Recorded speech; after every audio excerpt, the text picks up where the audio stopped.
Tonight at 10, emotional scenes at the funeral of two British-Israeli sisters shot dead in an attack on Friday in the occupied West Bank. The grief of a family mourning its loss. Their father said his girls were beautiful, smart and popular. Maya and Rina D were 20 and 15. They moved with their family from London to a West Bank settlement 9 years ago. The girls' murder is part of a worsening security situation in Israel, with tensions running high as Easter, Passover and Ramadan coincide. Also on the programme, Pope Francis leads the Easter Mass at St. Peter's Basilica in Rome, despite recently spending time in hospital. One hospital bed in every 7 in England has been taken up by someone well enough to go home. We hear from one of those patients. I'm stuck here and just fighting to get home and to keep going. And I don't know how much fight I have left in me. And Spain's Jon Rahm takes the lead on the final day of the Masters, but can he stay out in front?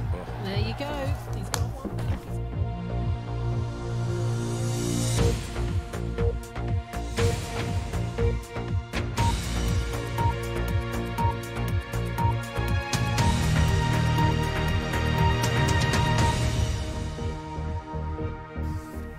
Good evening.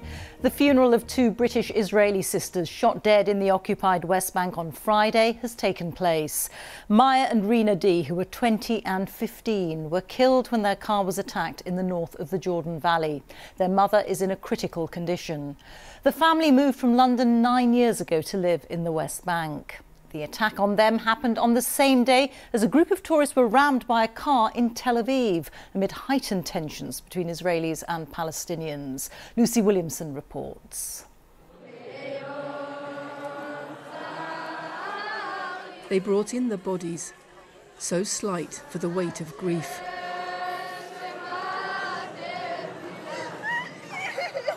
The wailing of Rina's teenage school friends, like a wave inside the prayer hall. Too much for her sister. Their father, a rabbi, bent low over their bodies, the pain on his face shrouded for a moment in a last embrace with his daughters, before he addressed the crowd. Today the Jewish people have proven that we are one. We are united, Am Echad. But the simple, quiet family in Efrat is devastating. The whole country hurts. Rina was 15 years old when she died. Maya was 20. Their mother, still unconscious in hospital, doesn't even know yet that they're dead. They were travelling from their West Bank settlement to the Sea of Galilee for a family holiday this week when their Israeli car came under fire. Among the mourners today, Israel's National Security Minister, Itamar Ben-Gvir, a hard-right leader who was once a member of a banned extremist group. Each unique loss here pulls up deep, unresolved questions about land, security and rights. Funerals are the fingerprints of this conflict, contested land mapped by the graves of Israelis and Palestinians. Tensions have risen sharply here this week as Jewish, Muslim and Christian religious festivals coincide. Jerusalem's Old City was packed today, with Easter congregations and Jews attending a blessing at the Western Wall. Some Jewish worshippers also walked past the Al-Aqsa Mosque on a Passover visit to the site, known to Jews as Temple Mount. Moments like this are watched carefully by security forces, activists and militant groups.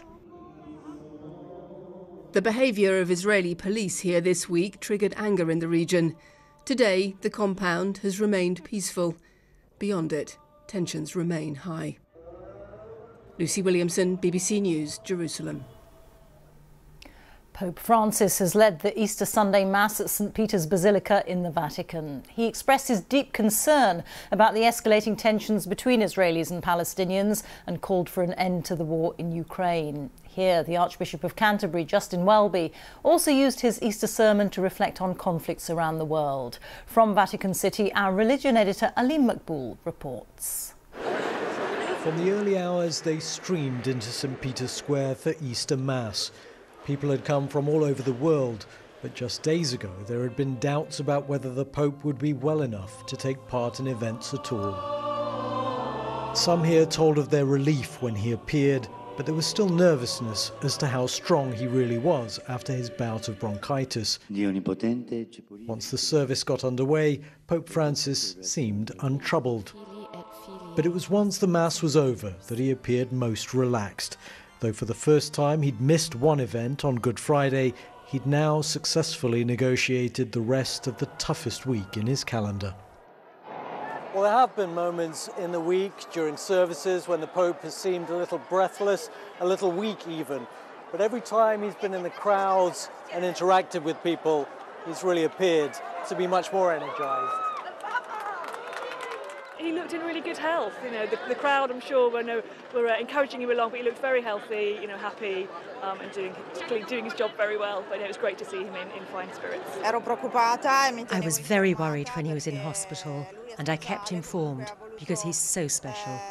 He wanted to fulfil all his commitments for this Holy Week, and to see him here, you realise how strong he is. At Canterbury Cathedral, in his sermon, Archbishop Justin Welby said Easter was a reminder that light triumphs over darkness, even in seemingly intractable conflict. We do not lose heart, but we pray and we work for Ukraine and Russia, for Israel and Palestine, with the recent tragedies especially, and for the other so often forgotten struggles of our world. Pope Francis struck similar themes in his final public duty this Holy Week in his appearance on the balcony of St. Peter's Basilica. But during his traditional blessing, he talked of his deep concern over events in the Middle East, praying for peace in the holy city of Jerusalem and beyond. Alim Makboul, BBC News in Vatican City. King Charles has attended his first Easter Sunday service as monarch. He was alongside the Queen Consort and other senior members of the royal family at Windsor Castle. The event is a staple of the royal calendar and took place in St George's Chapel, which is also the late Queen's final resting place. Let's take a look now at some of today's other news. Migrant rescue charities operating in the Mediterranean have raised the alarm for a boat containing around 400 people, which they say is adrift, taking on water and at risk of capsizing. It's thought the boat left a port in Libya and is currently off the coast of Malta. One charity says they've been told the captain has left the boat and one passenger is a pregnant woman. France says at least 4 people have been killed by an avalanche on the Armanset glacier near Mont Blanc. A search and rescue operation, which was underway throughout the day, has been called off for the night. It's believed the victims were hikers. And a new attempt to end the conflict in Yemen is gathering momentum. Officials from Saudi Arabia, which backs the government, are there for talks with Houthi rebels on a permanent truce. The capital has been controlled by the Houthis since they drove the Yemeni government out in 2015. Tens of thousands have died. This winter, 1 hospital bed in every 7 in England was taken up by someone well enough to be discharged, according to BBC analysis. One of those enduring a long and bleak wait is Charlotte Mills Murray. Her condition means she may only have months to live, but she remains in hospital 5 months after being cleared to go home. Our health reporter Jim Reid has been speaking to her. It's just exhausting when things constantly happen like this and it's constantly going wrong. Charlotte has Ehlers-Danlos, a condition that weakens her connective tissue. She may only have months to live. So it's 4 in the morning. All I want to do is be at home now. Charlotte, who works as a sign language interpreter, was admitted to hospital with a series of complex infections. In November, she was told she could go home, with care paid for by the NHS. Yet another 5 months on, she's still stuck in hospital. It's so wrong that we're in this situation, you know. There's been a lot of tears, a lot of hard decisions. And when they say, oh, you're ready to go home, you get excited, you think everything's there at home, you know, back to normal life, and then everything just changes again. Charlotte's case here in Leeds is very complex and not representative of everyone who needs care. It does, though, illustrate a wider problem. This past winter, a record 1 in 7 hospital beds across England has been taken up by someone well enough to go home. The government has said it's making another £1.6 billion available to speed up hospital discharge in England. Often the hold-up is because the right care in the home just isn't available. Mum, I don't know what I would do without you. In Leeds, Charlotte's family say there have been repeated delays with her home care, with finding staff, with training, with equipment. So much time's been wasted. We've gone round in circles because everybody's changed what they said they would do, and the time wasting is Charlotte's life. We can't get that back. What would it mean to get your daughter back home? The world. Yeah, it will. To see her home, in her bed. Charlotte's Care Board and hospital have said they are sorry for the long delay. They say the vast majority of patients return home quickly, but some complex cases take longer. Charlotte's now spent nearly a year in this hospital bed, missing her birthday at home and time with her family. You just think, if I can get home, it'll be better. I just need to get home and it'll be fine. And all I want is people to make that happen for me. Jim Reid, BBC News. Golf now, and the last day of the Masters is underway in Augusta, Georgia, but without Tiger Woods. He withdrew because of a foot injury before play resumed this morning. Andy Swiss has been following the final round action. At Augusta, you're not allowed to run, so it was a speed walk race for the best seats, as after yesterday's rain delays, the fans poured in. And would they be cheering an American winner, as Brooks Koepka began the final round with a 2-shot lead? But it didn't last long, as his nearest rival, Spain's Jon Rahm, made an early move. There you go, he's got one back. And when Koepka's precision let him down, suddenly the pair were tied for the lead. Behind them, others were rising to the occasion. Chile's Mito Pereira won't win here, but he did conjure one of the shots of the tournament. I think we might have a little eagle. Fantastic shot. The drama had only just begun, though, as Rahm soon edged into the lead. Way to the left. But other contenders were lining up, including Sahith Theegala, with a quite remarkable shot. This enthralling Masters is building towards some finish.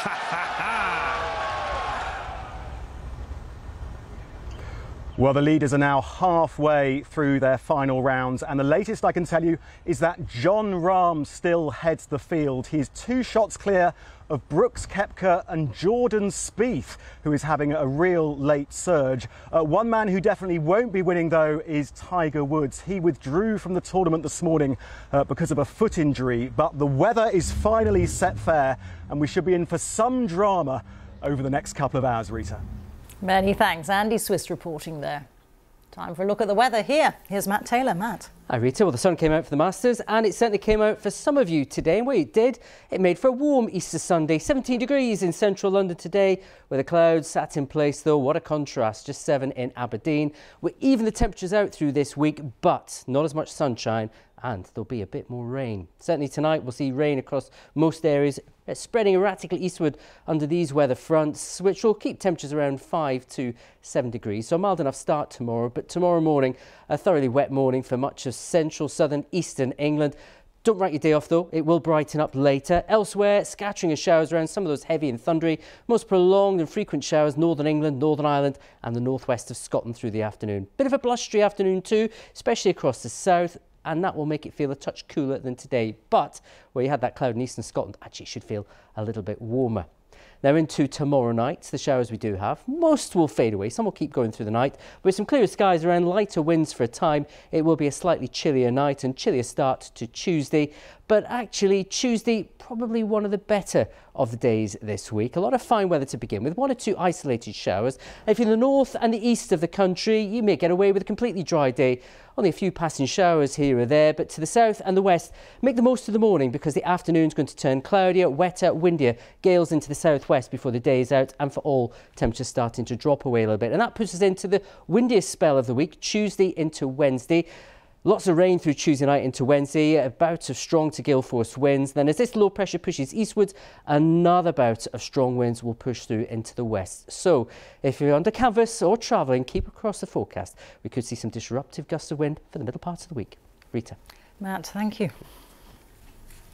And that's it from us here tonight. Now on BBC One, it's time for the news where you are. Good night.